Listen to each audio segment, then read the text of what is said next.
The ACC and the Big 12 scheduling is interesting. I'll start with the ACC. A lot of times I pitch these to you to start these out.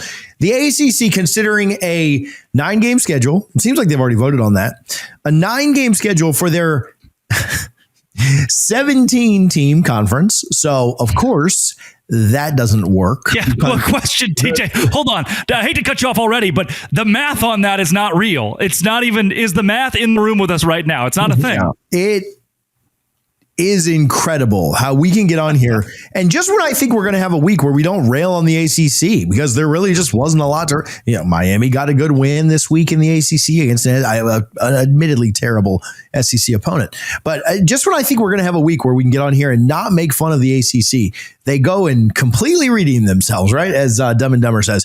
So the way that they didn't have the foresight. So anyway, what they'll end up doing is one team will literally just play 8 conference games that year to make it work out, which is asinine and makes no sense at all. But that'll be a nightmare when we get to tiebreakers and things of that nature. It really needs to be like one of the bottom teams in the conference that isn't going to compete, that you do that, to like let Wake play an 8-game schedule so it doesn't impact it. I mean, you imagine letting Clemson, Miami, or Florida State, which I know Clemson's struggling, but imagine letting one of them play 8 games and you basically get you have one, Miami has one more loss because they had to play a 9th game or just whatever. But anyway, they're going to this 9-game model. The lack of foresight to understand that this is the way that college football was trending, because the Big 12 was already here. The Big 10 went here. The SEC has been talking about going here for a while, to not realize that you would eventually need to go here as well. And then adding 3 teams, Cal, Stanford, and SMU, that we thought were going to replace teams that were leaving, which teams will eventually leave. But the idea to go to this now, and it's just a complete cluster there in Charlotte at the ACC headquarters. Yeah. So as much as it's a cluster with the math, the ACC, and I love to make fun of the ACC, I think the Big 12 is also losing here, TJ. And there are 2 conferences. So if you look at like Torvik or Massey or a lot of these rankings, they would tell you that the Big 12 and the Big 10 are actually really tightly contested this year for second best conference in college football, obviously behind the SEC. And the ACC is closer to the American than it is the Big 12. So to loop in these 2 conferences together kind of sucks and hurts my soul. But we have to. Because the Big 12 is also completely whiffing when it comes to scheduling.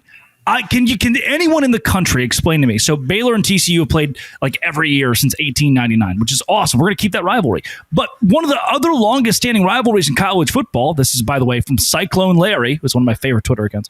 One of the other largest rivalries and longest standing rivalries in college football would be Iowa State, Kansas State.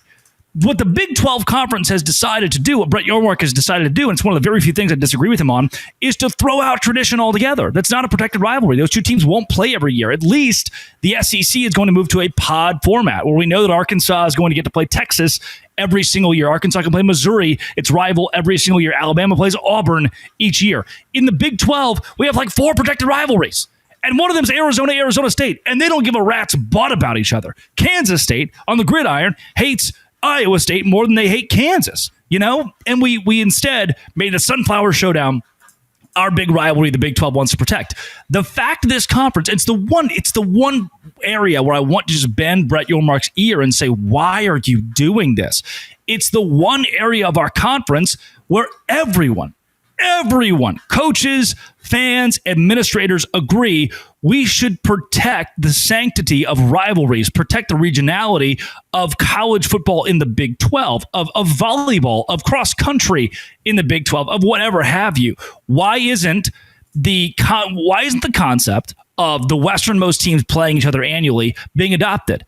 Then teams like Baylor and Houston, or Baylor, Texas Tech, Baylor and BYU playing every year. Why isn't that a thing? You think about this. You could build it out into pods, TJ, where now we have the easternmost teams, and you got your Cincinnati, your West Virginia, your UCF. Maybe you throw Iowa State in there and have them play every year. Create rivalries. There's a reason that Rivalry Week has so much pomp and circumstance in college football. The matchups mean more. People want to watch them more. What the Big 12 has done is decided we don't want to do rivalries anymore. We don't think this is very fun. We think that we're being overshadowed by other conferences. And if we keep doing rivalries, it will dilute the product, as opposed to having Baylor play Arizona, or as opposed to having a year in which we see Cincinnati play Arizona State. I don't care about those matchups near as much as I care about Cincinnati playing West Virginia. That should happen every year. It actually gives West Virginia fans a vague chance to drive to the game. Also not a very fun drive from Morgantown, but at least they can do it. As opposed to driving to Tucson, Arizona, which they certainly should not have to do. I am concerned with the way the Big 12 is scheduling because they are not, I don't even know if they're becoming cowardice to the idea of rivalries or a rivalry week, but they're trying to mix the pot up so much that it makes zero sense to me why we have to mix the pot. Rivalries are what we love in college. We don't love Oregon playing against Ohio State. It doesn't feel right still. It's not a conference game still. In your psyche, you're like, yeah, they're two good teams, but Columbus, Ohio on November 7th at 11 a.m., Oregon, Ohio State, that's gross. And it is gross. It is what we hate about the modern day in college football. We want those games in the playoff. We want those games in a bowl. And the Big 12 is saying, no, that's going to be a regular season. You don't get protected rivalries, which is almost as stupid to me as the ACC saying, yep, you're all playing non-conference games. And then immediately going to the drawing board. yeah. And immediately going to the chalkboard and drawing it out and going, wait a second. It's the meme of the guy with the pizza box saying, we need to find the guy who did this. 100%. Exactly that. Eric Andre. Yes, there is, man, there's such a disconnect, I feel like, from Jim Phillips and the fan bases of the ACC. There's such a disconnect there. And it's not easy to do the 9-game schedule with 17 teams or figure out how you want to do any of it, or if you want to slot Notre Dame in there for somebody or something. And they went to 17, TJ, as we know, because of realignment. They were expecting Florida State and Clemson to leave, and soon Florida State and Clemson will. Give it a couple of years. It seems like it's settled down to the point that we're looking at 2030 for their exit. But, Jim, you kind of have to still play football between now and 2030. The math still has to check out for the next 3 or 4 years. You can't just punt it and be like, well, they're going to leave one day. And so I think both conferences have egg on their face a little bit right now with their lack of ability to schedule. Whereas the SEC, may I commend them for the first time on this show ever, they did a good job. They potted these teams out and said, look, you get to play 3 teams every year that my fan base, I went to Baylor.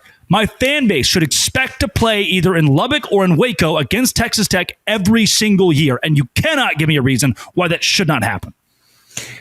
Well, you may give them some love. Drake, if I had to ask you, the SEC, if I had to ask you what the best SEC matchup has been for the last 2 decades, what would you say, like on a consistent basis, not just one specific game? Yeah. What's been the best SEC matchup the last 20 years? Am I able to say Alabama LSU, or is that a cop-out? Well, guess what? That ain't happening anymore. Yeah, and so I understand the fairness of scheduling, and I understand that you try and protect certain rivalries, not others. But the fact that we are not getting that annually anymore, like that, to me, that's like the obvious answer. If you said the last 5 years, you might say Alabama, Georgia, but Alabama LSU for that's been, I understand that people are going to say, oh, Michigan and Ohio State. And I understand other people are going to say this game or that game. That's been the best game in college football for the last 2 decades, consistently. Yeah. There are years where it hasn't. You're right, TJ. I do once again hate the SEC. You're correct.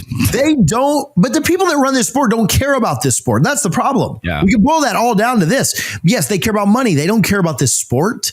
And so that's frustrating because rivalries do matter. And listen, I'm not a Bama fan, I'm not an LSU fan. I don't care if neither of those programs ever win another game. I don't care if they never lose another game unless they're playing my team.